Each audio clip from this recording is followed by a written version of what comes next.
TV Liberté, bonjour. Nous avons la joie d'accueillir un revenant, Louis André. Bonjour Louis. Bonjour Anne. Vous vous souvenez, c'était un membre actif de notre équipe de cinéma. Et comme vous voyez, l'équipe est un peu décimée. J'ai été très contente que Louis accepte de revenir, puisqu'il est libre maintenant le mercredi. Et non seulement pour le cinéma, mais aussi pour faire quelques émissions à ma place en juillet et début septembre, parce que je vais être grand-mère pour la 3e fois. Félicitations. Et que je n'y suis pour pas grand-chose, mais que j'ai bien l'intention d'être très près de cette petite famille au moment de l'arrivée de ce bébé, donc qui sera une petite fille. Et donc, je suis très heureuse et je vous remercie, Louis, de prendre cette place. Et comme j'aime beaucoup ce que vous faites, que j'admire votre culture, je me dis que ce poste sera merveilleusement occupé. Peut-être même beaucoup mieux qu'avec moi. Espérons-le. Alors, ce matin, nous partons au cinéma tous les deux. Et vous avez vu la Palme d'Or. Oui, tout à fait. Alors, film coréen. Oui. Je dois dire que son réalisateur m'avait laissé un peu perplexe dans ses productions antérieures, sans pour autant que ce soit de mauvaise qualité. Mais bon, à chaque fois, j'étais resté un petit peu sur ma faim. Et je m'étais dit, pour une fois que Cannes prime enfin un cinéma qu'il mérite vraiment, le cinéma coréen, qui est souvent mis à l'honneur, mais finalement qui ne remporte que peu de choses en Europe, je me suis dit, au moins Cannes revient, et ça, c'était vraiment assez intéressant. J'y suis allé quand même un peu à reculons. On va beaucoup par reculons en ce moment au cinéma. Tout à fait. C'est fatigant. À rebours, n'est-ce pas? Non, à reculons, c'est bien. Et donc, je suis allé voir ce film Parasite.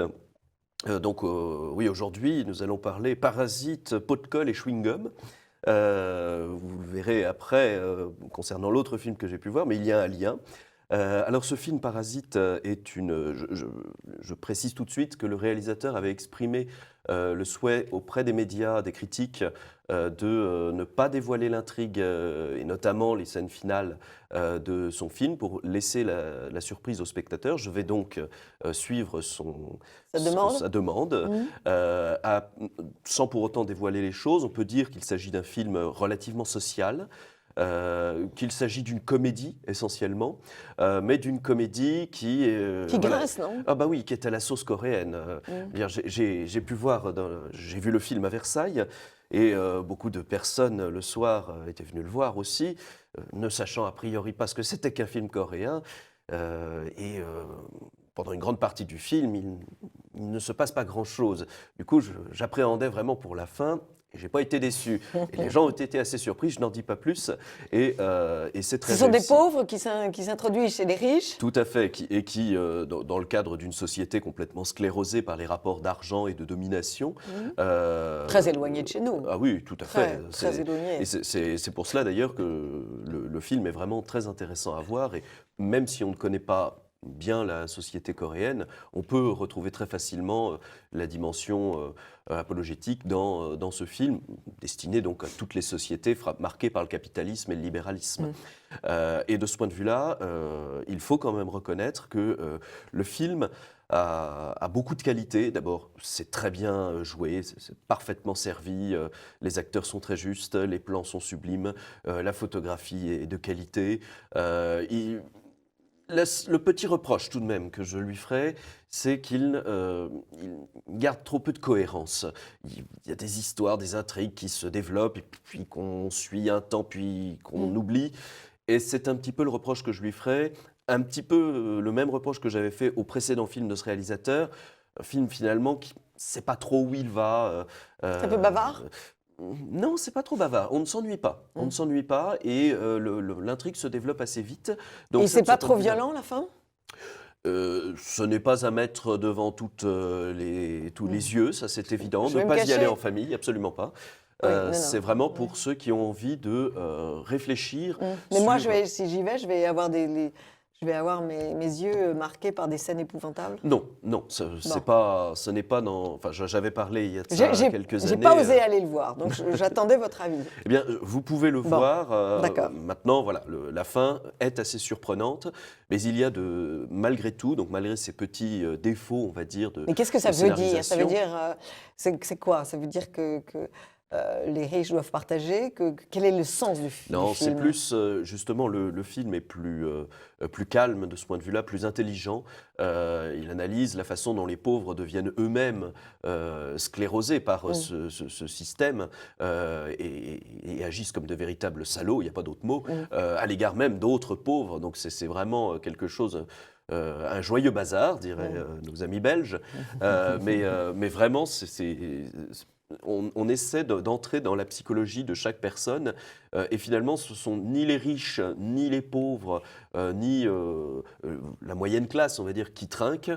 C'est le système lui-même. C'est le système qui maintient ces gens dans cet état de fait, tout en jouant bien sûr sur la naïveté, la crédulité de ces riches complètement déconnectés, ces super riches déconnectés de tout, et qui tombent dans le panneau tendu très élégamment par les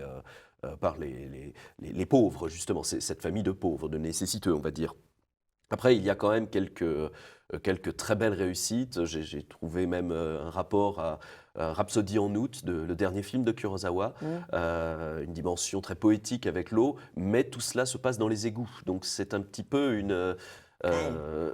comment dire, pas de l'art dégénéré, mais. Ça me rappelle, non, mais ça me rappelle le film de Kusturica, Ah oui, tout à qui fait. se passait dans les sous-sols. Oui, Et et même c'était symbolique. et du point de vue, alors, C'était puisqu'on parle de symbolique. Costa Rica, bien Oui, sûr, le temps des Gitans également oui, est un oui, petit oui. peu dans cette même perspective. Mm. Et du coup, je n'ai pas été déçu, on passe un bon Bon, moment. Le film n'est pas très trop long bien.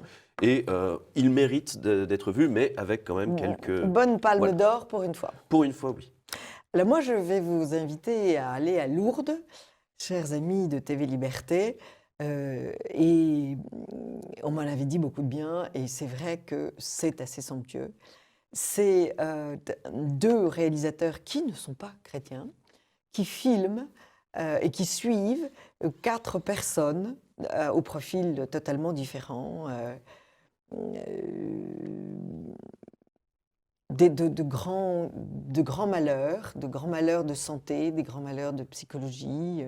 Un homme qui a essayé de se suicider et qui s'est raté et qui en reste lourdement marqué. Une maladie effroyable qui ne guérira jamais, qui immobilise un homme, un autre.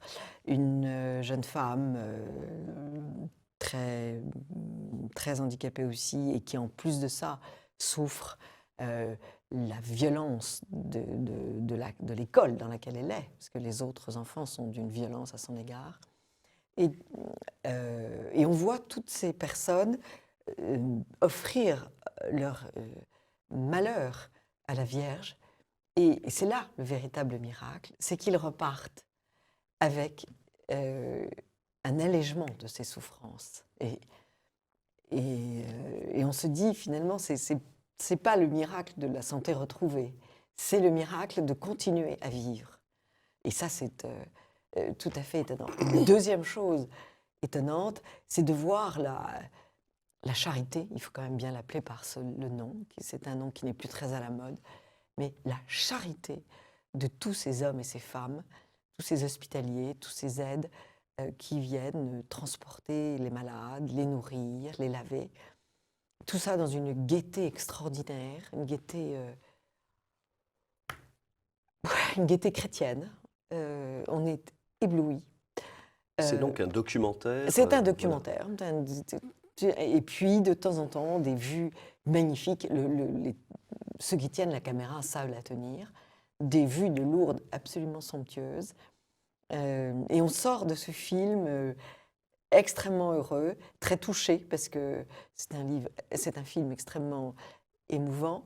Et on sort certainement plus chrétien et avec une piété mariale certainement plus grande.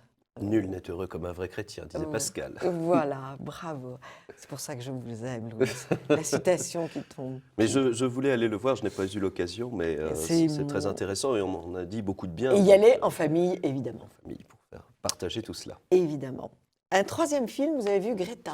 Oui, alors je suis navré, je ne vais pas hausser le degré de joie, donc filez voir Lourdes d'abord, ou vous voyez d'abord les films et puis ensuite regardez Lourdes pour remonter un petit peu le moral, puisque Greta, effectivement... Nos téléspectateurs sont extrêmement exigeants et ils trouvent que quand c'est un mauvais film, il faut le dire pour leur éviter 12 € de dépenses. Ça, c'est certain. Et une soirée perdue. Et une soirée perdue. Greta, en l'occurrence, ne sera pas une soirée perdue, mais c'est à déconseiller le soir, on va dire, dans la mesure où c'est un film de genre thriller, avec quelques touches d'épouvante, je dis bien épouvante, pas horreur, où Isabelle Huppert est extraordinaire, joue une malade mentale, une vieille femme, une veuve, qui, en mal d'affection, va se lier d'amitié avec une jeune fille qui vit à New York et qui, Isabelle Huppert aussi joue Greta, donc cette Greta habite New York, elle joue une Hongroise expatriée et elle va se lier d'amitié avec cette jeune fille qui, elle aussi, est en quête d'affection, vu qu'elle a perdu une semaine à peine avant, sa mère. Donc voilà, très récent, il y a des tensions avec le père. Alors le film est très simple, on va dire. On retrouve d'ailleurs énormément d'ingrédients qui avaient fait le succès de Psychose, de Hitchcock. Et il faut dire d'ailleurs qu'on trouve énormément de références à Psychose dans ce film. Mais le pari du film, très astucieux et très habile, est de faire reposer toute une ambiance extrêmement pesante et angoissante à la seule vue d'une vieille dame qui n'est pas une menace physique. Et de ce point de vue-là, c'est très réussi, il faut le dire. Le film installe une atmosphère très réussie, sans pour autant que ce soit trop long. Pareil, le film ne met pas trop de temps à s'installer, comme serait un petit peu le reproche qu'on pourrait faire aujourd'hui aux films, aux thrillers qui parfois ont des longueurs. Lui, non. Il avance assez vite. Ce n'est pas un film grandiose, ce n'est pas un grand film, mais la performance de Isabelle Huppert est vraiment à mettre en avant. Et il est toujours très agréable de voir qu'on a encore de très très grandes actrices françaises et qui sont capables de camper des personnages dans d'autres films, dans d'autres superproductions. Encore faut-il aimer le film d'épouvante. Oui, alors, à ceci près, nous restons quand même dans un thriller. C'est simplement que nous entrons dans le cadre d'une chasse-poursuite avec une dimension psychologique. Est-ce que c'est uniquement l'apanage du film d'épouvante? Je ne crois pas. Le thriller psychologique, je trouve que c'est ce qu'il y a de plus terrorisant, moi. C'est vrai, mais justement. Et alors, ce qui peut être très intéressant pour faire le pont, puisque, voilà, Greta, je disais effectivement avec le film de la Palme d'Or coréenne, Les Parasites de la société, eh bien, Greta, est d'une certaine manière la boule de chewing-gum, le pot de colle vis-à-vis de cette jeune fille pour combler ce qu'elle n'a pas eu et qui lui faire prendre la place de son obsession. Et il y a de très beaux rapports et de très beaux thèmes d'ailleurs musicaux développés autour de Liszt. Donc Liszt et Chopin, mais essentiellement Liszt. Donc ne serait-ce que pour écouter un petit peu de Liszt, jouer différemment, c'est vrai. Et jouer même par Isabelle Huppert tout de même, donc ça vaut le détour. Et elle joue vraiment elle joue vraiment. Alors j'ai cru comprendre que la première scène où on la voit jouer, ce n'est pas vraiment ce que l'on entend, mais bon, Isabelle Huppert joue du piano.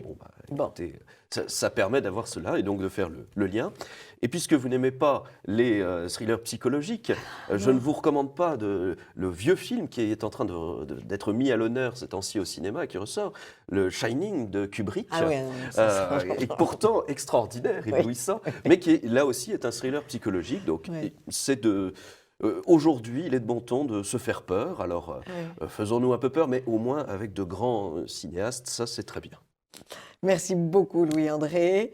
Donc, nous vous avons conseillé Parasite, Lourdes, et nous vous avons présenté Greta et Shining pour les durs à cuire. Tout à fait. Merci beaucoup, Louis-André. À la semaine prochaine.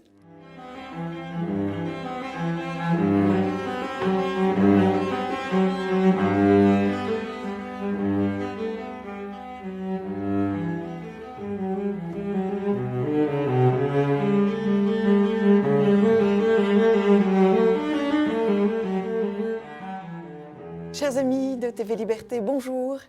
Nous avons la joie ce matin de vous emmener à Saint-Jacques-de-Compostelle, sur le chemin de Saint-Jacques, avec un peintre. Bonjour monsieur. Bonjour. Un peintre qui est déjà exposé, qui s'appelle Norvit Ruok. Un peintre qui qui est un ancien élève des ateliers des Beaux-Arts de la ville de Paris. Et vous êtes par ailleurs banquier, nul n'est parfait, et vous avez décidé de partir sur les chemins de Compostelle, j'imagine par Alors on l'a fait petits bouts. effectivement par petits bouts sur plusieurs années, donc à peu près sur 8 ans, 8 ans. en faisant en moyenne une quinzaine de jours par an. Donc tout mis ensemble, ça fait une durée de 2 mois. Et donc nous l'avons réparti sur plusieurs années et en faisant en moyenne 25 km par jour. 25. Donc on est parti du Puy-en-Velay et on est arrivé jusqu'à Saint-Jacques. En compagnie de votre femme, Et d'amis, Anne, oui. et d'amis à laquelle vous dédiez ce livre. Qu'est-ce qui vous a donné? D'abord, je voudrais dire que c'est très étonnant parce que depuis que je fais cette émission sur TV Liberté, chaque année, j'ai un livre qui m'est proposé du chemin de Compostelle, sur le chemin. Et chaque année, je craque parce que c'est toujours un beau livre. Et ce sont des émissions qui ont beaucoup de succès. Donc je pense que dans l'inconscient de chacun des téléspectateurs, il y a ce désir de faire le chemin, et désir qui n'est pas toujours accessible. Qu'est-ce qui vous a vous-même poussé à faire ce chemin? Alors le chemin, c'est d'abord effectivement quelque chose on a l'impression de se mettre sur les pas de nombreux marcheurs qui ont fait ce chemin depuis très longtemps. Et il y a plusieurs motivations. On peut le faire soit pour une raison simplement sportive, soit pour une raison religieuse, soit pour une raison psychologique ou simplement mentale, ou les trois à la fois d'ailleurs. Et donc, nous étions tentés par cette expérience qui avait effectivement ces trois dimensions. Et donc, on est parti à 5. Et du Puy-en-Velay. Et arrivé à 5? Non, malheureusement, on n'est pas arrivé à 5. Oui. On n'est pas arrivé à 5. Le carnet du chemin, c'est ce petit livre avec ce format que l'on dit à l'italienne. Oui, absolument. Très beau, alors à chaque étape, vous n'avez pas écrit, rédigé des notes, vous avez dessiné. Voilà, alors j'ai fait le choix délibéré de ne pas faire un nouvel ouvrage où le pèlerin raconte que après une longue marche, il est arrivé, il avait très soif, il a bu 2 bières, et puis il s'est couché, les gens ronflaient dans le dortoir, et puis la soupe était froide, et puis il avait mal aux pieds, et puis il a rencontré Mireille qu'il avait vue la veille, qu'il avait prêté sa pince à ongles, enfin, etc. Donc j'ai voulu faire quelque chose qui ne soit pas du tout un récit d'un pèlerinage ou d'une marche particulière, parce que je pense que ça n'intéresse personne. Et donc j'ai fait le choix de ne faire que des représentations, parce qu'il y a largement de quoi représenter toutes les merveilles que l'on voit sur le chemin, que ce soit les paysages ou les monuments. Alors, on va y venir. Vous partez donc du Puy-en-Velay, et donc le livre est en 2 parties.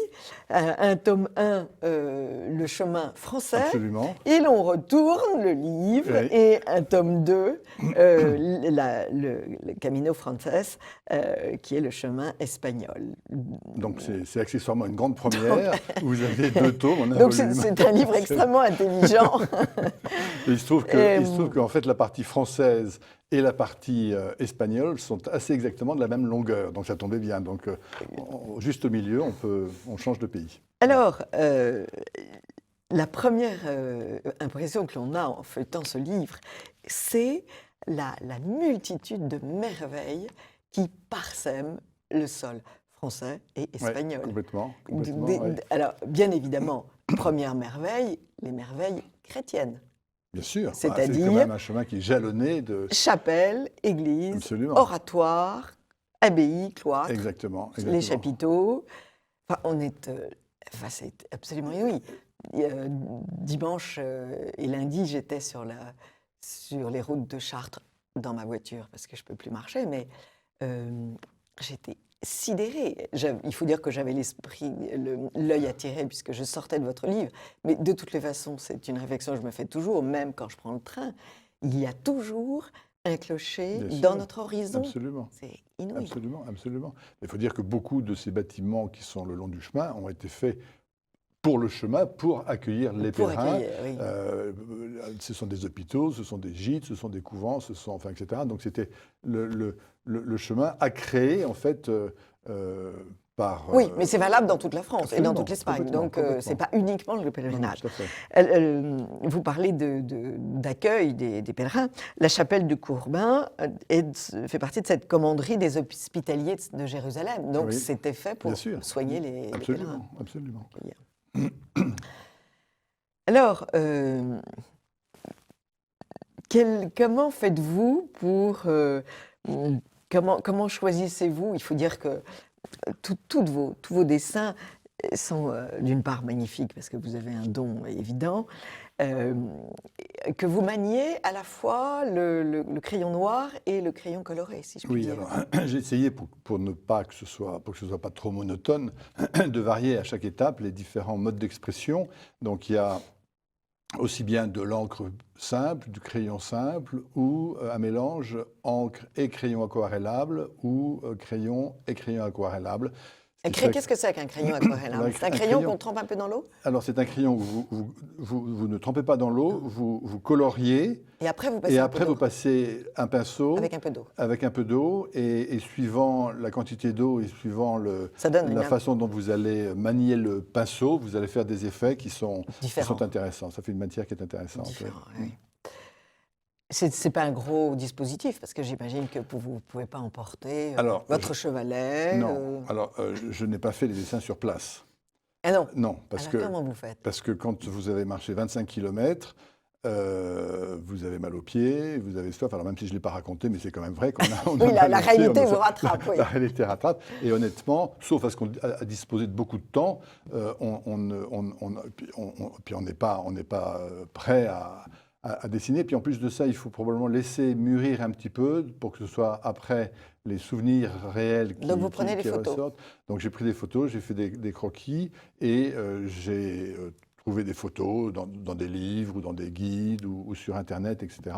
pour repérer pour chaque étape ce que j'avais... Oui, d'abord, ce qui me rappelait quelque chose, et puis ce que j'avais envie de dessiner, c'est-à-dire des choses que je trouvais belles et que j'avais envie de dessiner. Oui, voilà. oui, ça, le croquis, on peut le faire avec on son carnet tout bien le temps. sûr, bien sûr. Et donc finalement, parce que finalement c'est beaucoup plus long de faire les dessins correspondant à une étape que de faire l'étape à pied. Donc j'aurais passé plus. J'ai l'impression d'avoir fait le chemin deux fois, une fois en marchant, une fois en dessinant, et j'aurais passé plus de temps le crayon à la main que les chaussures aux pieds pour le deuxième voyage. Bien sûr. Alors, ce qui est frappant aussi, c'est qu'il y a toute cette partie, tout ce bâti chrétien, mais il y a aussi, bien sûr, les châteaux, le bâti agricole, les petits hangars, les petits... les silos, oui, absolument, les séchoirs. Les ponts. Les ponts, bien sûr. Les ponts, les fontaines, les lavoirs. Absolument. Et les canaux. Et les canaux aussi, les absolument. canaux. Alors, les canaux sont moins liés au chemin de Compostelle, alors que les lavoirs ont été utilisés, c'est sûr. Les fontaines, etc. Oui. Mais donc ça fait une richesse de belles choses. C'est ça qui est étonnant. Il y a de très beaux motifs, oui. Tous ces bâtiments sont beaux. Absolument. Les ponts. Alors il y a des ponts, du gothique. Des ponts romains. Des ponts romains. Absolument. Ils sont très beaux. Une folle. J'adore les ponts parce que il y a très très beaux ponts avec des arches, une multitude d'arches pour certains. C'est très très beau. Alors, vous parlez aussi quelquefois, notamment à l'église de Saint-Antoine à Moissac, d'architecture mozarabe. Alors, précisez-nous, il y a 4 petits... les petites 4 lobes. Voilà. Alors, ça traduit quoi? C'est une influence... L'occupation? Absolument, c'est une influence arabe qui a fait que donc l'architecture a intégré un certain nombre d'éléments d'architecture arabe. Et donc, ça se traduit par ces dessins particuliers. Bon, à côté, il y a cette fantastique abbaye de Moissac, Moissac, avec qui est une merveille. merveille. Avec une partie un peu moderne, puisque j'ai reproduit dans Oui, mon le dessin, dessin de Chagall. il y a oui, le oui. vitrail de Chagall. C'est un Vitrail vitrail de de Chagall, Chagall, oui. oui. Oui, mais bon, j'ai une petite tendresse pour Chagall, mais l'introduction de l'art contemporain non figuratif dans les abbayes, pour moi, est une chose absolument révulsive, je dois vous le dire. Donc, quand c'est Chagall, ça va encore, parce que Bah, il y a- Chagall chante la création, mais quand c'est des chapelles qui ont été, comme à Aigues-Mortes, qui ont été Ouais. absolument, à mon avis, sacrifiées, enfin, avec Ouais. des gens qui ne croient ni à Dieu ni au diable, et qui vous font des petits dessins à la mort mal doigt, c'est pour moi rédhibitoire. Et Alors évidemment, le insultant. grand exemple là, c'est Conques, avec les vitraux de Soulages, Ouais. qu'on aime ou qu'on n'aime pas, mais qui s'intègrent quand même bien dans la basilique de Conques. Oui, Soulages, je sais pas, il n'a pas aussi été à Nevers, Hmm, les vitraux de Nevers. je ne sais pas, mais en tout cas à Conques. Mais non, mais si vous voulez, si on vous proposait de faire des vitraux, je pense que ce serait de très beaux vitraux. Vous voyez ce que je veux dire? Mais encore une fois, il y a antinomie entre l'art abstrait et le Oui. christianisme. Je ne sais pas, parce que je- vous avez des beaux vitraux, par exemple, de Zaovuki à Tours. oui, mais c'est un chinois. Ben, c'est un chinois, mais c'est Oui. complètement abstrait, c'est magnifique. Non, mais le problème n'est pas que ça soit magnifique ou pas. Le Oui, problème, oui. c'est que ça doit avoir un sens. Ah oui, Nous sommes dans une cathédrale. Un vitrail avait une fonction enseignante, pédagogique. c'est vrai. Elle racontait le ciel, l'enfer. On a un petit peu oublié qu'il y avait un enfer. C'est d'ailleurs complètement dégagé. Le vitrail a un sens. Oui, c'est vrai. Voilà. Donc, si vous voulez, le conceptuel et le fait de dire je suis devant un tableau et je raconte n'importe quoi, ça n'a pas sa place dans une église. Dans une église, nos yeux sont tournés vers le ciel, les murs nous entraînent vers le ciel et les statues et les vitraux nous convient vers le ciel. Un tableau abstrait ne nous conduit pas, à mon avis, nulle part. Mais bon, ça, c'est un avis que je partage. Mais, si vous voulez, c'est très important de le redire parce que nous sommes en face d'une invasion totalitaire de tous nos lieux patrimoniaux par de l'art qui ne signifie rien. Et il va falloir lever l'étendard de la révolte. Enfin, il est déjà levé, il y a des tas de gens le grand peintre Georges Mathieu s'était élevé il y a 30 ans déjà contre l'intrusion d'un cube métallique dans le cloître du monastère de Brou. Mhm. Vous voyez, un cube métallique dans le cloître du monastère de Brou. Il était horrifié et il a communiqué sur le sujet. Eh bien maintenant, ça se généralise partout. C'est tout de même un sacrilège de mettre un cube dans un merveilleux cloître qui doit être gothique ou roman, je ne sais plus, je ne l'ai plus en tête. Fin de la parenthèse, mais si vous voulez, c'est Le message est passé. non, mais c'est une. Nous sommes en face d'une volonté de systématiquement faire ça. Et il faut que les gouvernements, le ministère de la Culture, sachent que ce n'est pas possible de continuer. Qu'une grande partie de la population n'est pas prête à ces sacrilèges. Voilà. Et après tout, nous sommes chez nous, dans les églises, nous sommes chez nous, dans les monastères, et n'importe quel fonctionnaire de l'État n'a pas à décider ce que nous faisons chez nous, dans nos églises. Il est temps que les catholiques se remuent un petit peu et disent nous sommes chez nous, ici.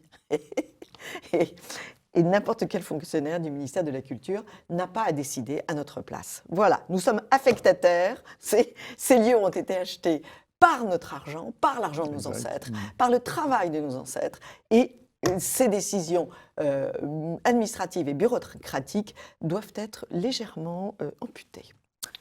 Quel est votre souvenir le plus étonnant, votre choc le plus... Ou est-ce que ce chemin est une succession de chocs culturels? Alors c'est évidemment... choc esthétique, je veux dire. Oui, c'est évidemment une succession d'émerveillements, en fait, devant tout ce que l'on voit, aussi bien en paysage qu'en monument. Évidemment, l'arrivée à Compostelle est quand même un choc important, puisque d'abord, c'est l'aboutissement de 1600 km de marche, donc c'est quand même pas rien. Et puis, il se trouve que quand on arrive à Compostelle, On la voit de loin. on voit la basilique de très loin, Mhm. puisqu'on la voit de 25 km de distance, et on se dit, donc la dernière étape, on se dit, ça y est, je suis arrivé, et en fait, il y a une banlieue de Santiago qui est absolument interminable, qui est moche et interminable. Alors Puis on marche sur la route en plus. on marche sur la route, il y a les camions, la banlieue est laide, etc. Donc on a l'impression qu'on n'arrivera jamais. Et puis tout d'un coup, au détour d'une ruelle, on arrive sur cette grande place de la cathédrale. Et là, d'abord, la cathédrale est très belle. Donc c'est un émerveillement, on la voit là. Elle est très belle. Et puis là, donc on est enfin arrivé. On a fini cette longue traversée de la banlieue. On se retrouve avec une foule assez importante. On rentre dans cette église qui est assez étonnante. Et puis voilà, donc c'est vraiment un aboutissement et c'est quand même un grand choc. Alors, ce que l'on voit à feuilleter ce très très beau livre, alors qui a été édité par une société vous avez fait racontez-nous cette histoire de Leporello. Alors, Parce que c'est quand même une histoire jolie.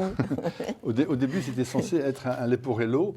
Un leporello qui est une forme de relure en accordéon et qui permettait comme ça d'avoir la totalité du chemin sur une seule grande bande Oui. de dessin qui représente une longueur de 40 mètres, puisqu'il y a 60 et quelques étapes. Donc ça fait une longue bande, mais concrètement, c'était un peu compliqué à faire. Et puis, c'est pas très facile à manipuler. D'ailleurs, vous le voyez Oui. là, c'est pas Oui, très oui, commode. oui, non, c'est Donc, pas facile, finalement, on a oui, fait oui. le choix Oui. de l'éditer sous une forme d'un livre normal, mais qui reprend exactement, évidemment, les différentes étapes du Leporello, qui existe donc sous forme donc, de cette longue frise de 20 mètres pour la France et 20 mètres pour l'Espagne. Alors, on est très étonnés parce que quand on feuillette tous vos très beaux dessins, on s'aperçoit que très souvent, les églises sont sur des lieux surélevés. Oui, exact, c'est vrai. vrai. Et quelquefois dans des endroits incroyables. On se demande comment ils ont monté les pierres. Bah, souvent, alors, il faut dire que souvent, les églises étaient au centre du village. Oui. Et que les villages étaient souvent construits sur des hauteurs pour des raisons stratégiques. Parce qu'on peut se protéger sur des hauteurs plus facilement que si on est au fin fond d'une Oui. vallée. Et donc, Rappelons qu'il y non. avait dans ces temps-là quelques incursions. oui, absolument. Donc, le village étant construit sur une hauteur, l'église étant au milieu du village, eh ben, l'église se retrouve au point culminant de la hauteur en question. Voilà. Et puis, quelquefois aussi, les villageois ont construit leur village, leur église dans le village, et ils créent un autre lieu de procession. Oui, oui. Et Alors ils ça, se rendent en procession. alors ça, c'est quand il y a des lieux de pèlerinage particuliers, parce qu'il y a eu un miracle, ou il y a eu quelque chose d'un peu particulier. À ce moment-là, effectivement, là, on ne choisit pas les lieux. Alors, vous avez aussi une très jolie patte pour montrer la végétation, pour inclure la végétation, qui est comme une espèce de vêtement, de robe pour tous ces monuments. Exact, oui, c'est vrai. Alors, je ne sais pas si je l'ai bien rendu, mais en tout cas... Si, c'est très joli. C'est pas du tout minéral, c'est très végétal. C'est là où le crayon aquarellable permet de donner une matière qui est intéressante, je trouve. Avec toutes sortes de cultures, avec bien sûr les vignes, puisque nous sommes dans le sud. Et, il y a de très beaux champs, il y a les champs les vignes, effectivement, que ce soit pour le vin espagnol ou pour l'Armagnac, etc. Ça fait de très très belles images. Et puis, il y a évidemment les forêts, les arbres, etc.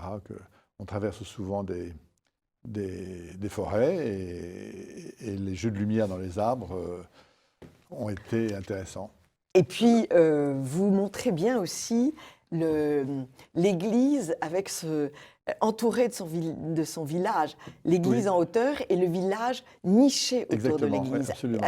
On a l'impression que l'église, c'est la mer, et comme ces représentations de la Vierge au manteau qui rapprochent tous ces enfants. Les gens se rassemblaient autour de l'église, construisaient leur maison autour de l'église, et le village s'étendant, s'il s'étendait, eh bien, le cercle autour de l'église s'agrandissait, bien sûr. Alors, vous allez même jusqu'à représenter, il y a une Pietà du XVe siècle en bois polychrome à Moissac, qui est très belle en effet, et que vous nous donnez. Oui, elle est très très belle. Elle est très très belle. Elle n'est pas grande d'ailleurs. Non? Elle fait à peu près 20 cm ou, 25, Oui. ou 30 cm de haut. Et je trouve que les deux expressions sont magnifiques et elle est très belle.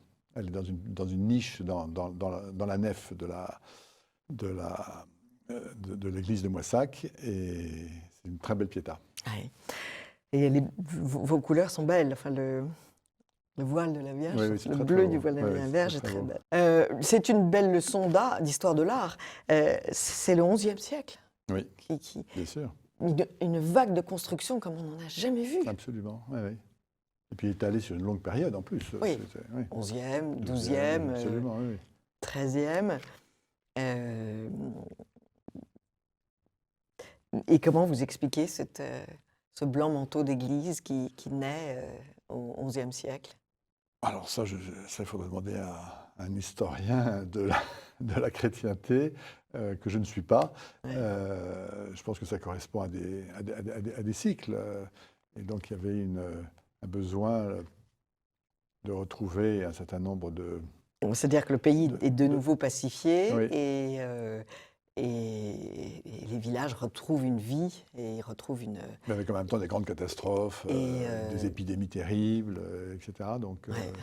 Oui, mais justement, ceci oui, explique cela. absolument, Les absolument. catastrophes entraînent, tournent le Recherche de regard sens, des hommes absolument. vers le ciel. Exactement.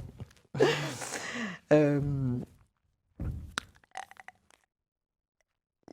alors, bien sûr, les maisons de village aussi ont attiré votre attention. Oui. Parce que, Il y a souvent des ruelles, enfin des petits villages qui sont extraordinaires. Et alors c'est très étonnant d'ailleurs parce que, surtout en Espagne, on voit bien que cette partie nord-ouest de l'Espagne est assez pauvre. oui, Et que, en fait, c'est le chemin de Compostelle qui crée une activité économique oui, qui fait qu'un certain nombre de petits villages ne disparaissent pas complètement, mais vous avez le chemin qui passe, qui traverse un village. De chaque côté de la rue par laquelle passe le chemin, vous avez des magasins qui vendent des Saint-Jacques en caoutchouc. Oui, ou bien simplement de quoi se restaurer ou de quoi boire, etc. Mais dès que vous faites quelques mètres à gauche ou à droite, vous apercevez que tout le village est totalement désert et totalement en ruine. Donc c'est vraiment le chemin qui maintient une petite activité un signe de économique. vie. Oui, absolument. Vous attirez notre attention sur ce que vous appelez la Tolède du Nord. Oui. Et cette ville qui s'appelle Estella, que Oui. vous ne connaissez Oui, pas. oui, qui est très belle, qui est un très joli. On arrive par un très beau pont, justement, vous parliez des ponts, il y a un très beau pont que j'ai représenté là. Oui. Mais il y a beaucoup de villes qui sont des merveilles. Et puis bien sûr, toutes ces cathédrales du Camino, bien sûr, le Camino français, bien sûr. Burgos, Léon, qui sont absolument. de toute beauté. Et puis l'eau, vous savez très bien peindre l'eau, dessiner l'eau. Je suis content que vous me le disiez parce que c'est difficile l'eau. Surtout que c'est plus difficile que le ciel. L'eau, c'est extrêmement compliqué, l'eau. Non, on est ébloui par la variété des toits des clochers, on est ébloui par les formes de ces églises. Il y en a 1100. Complètement, avec des influences très diverses, oui, absolument. Il n'y en a pas une qui ressemble à l'autre. Pas du tout, non. Et alors, quel est votre prochain projet ? C'est une bonne question. Celui-là m'a pris à peu près 3 ans et demi à faire. Donc, d'abord, il fallait marcher, faire le chemin. Donc ça a été étalé sur plusieurs années. Et une fois que je me suis décidé à me lancer dans cette représentation, ça m'a pris à peu près 3 ans, un peu plus de 3 ans pour faire ça. Vous les exposez pas ? Peut-être pourriez-vous les exposer un jour. Si vous voulez les exposer. Si je vous propose une galerie. Volontiers. Bon, alors nous lançons un appel. Voilà, appel. Nous cherchons une galerie pour exposer. Non, je pense que ce serait une... Alors, tant qu'à faire, ce serait plus amusant de l'exposer sous forme de leporello, c'est-à-dire la frise. Oui, absolument. Donc il faut faire 2 fois 20 mètres. Absolument. 2 fois 20 mètres, mais ça s'accroche très bien. Oui, enfin, il suffit d'une pièce et on fait tourner autour absolument, de la pièce. Oui, complètement. Bon, eh bien, je vais chercher. Nous cherchons une galerie ou nous cherchons une pièce pour exposer ce carnet du chemin dessiné et peint par Norvi Truock. Absolument. C'est publié à la très belle maison d'édition Ibacom. Il en coûte 32 €. Pour les 2 tomes. Pour les 2 tomes. Exactement, vous avez raison, pour les 2 tomes.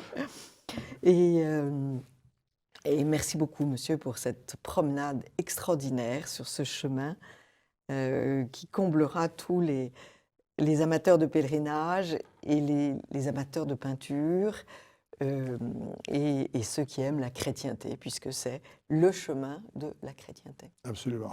Et ce que je dis dans l'avant-propos, c'est que j'espère que ceux qui ont fait le chemin retrouveront dans ces quelques dessins les souvenirs qu'ils ont gardés dans leur tête. Ouais.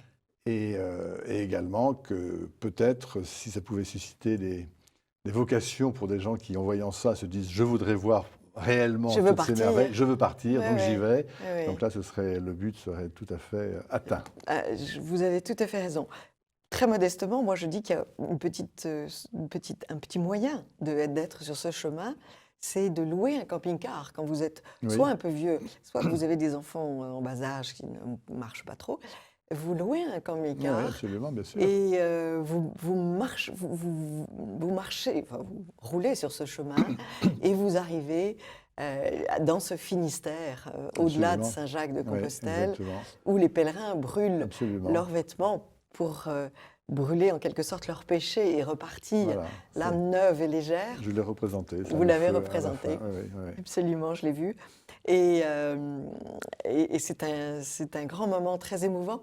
C'est un grand moment d'ailleurs aussi parce que Finistère, c'est l'appellation bretonne. Oui, et on a l'impression que ce Finistère est la petite sœur de l'autre. Ça lui ressemble un petit peu d'ailleurs. Ça lui ressemble totalement, absolument. Oui. Merci beaucoup pour ce très beau carnet du chemin. Et alors nous cherchons une galerie. Absolument. Au revoir, beaucoup. Monsieur. Merci. Amis de TV Liberté, à très vite.